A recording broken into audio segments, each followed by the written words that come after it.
Здравейте, нека ви демонстрирам малко как се полира до такова нещо.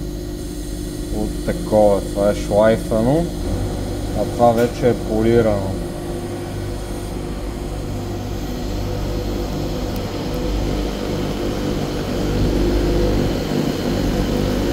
Слагаме пастата на четката. Това е специална четка.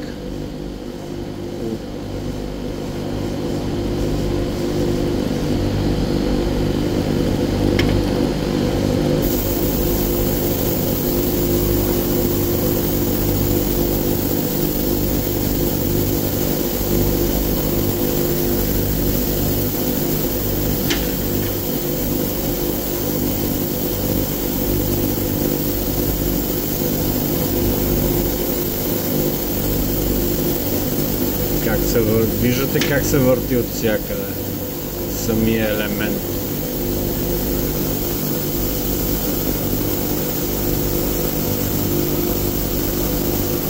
Сега остава отдолу да го направим.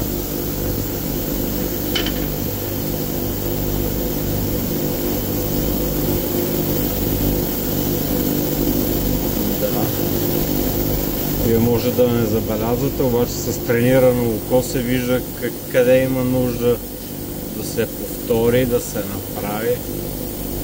Всяко едно нещо минава по този начин.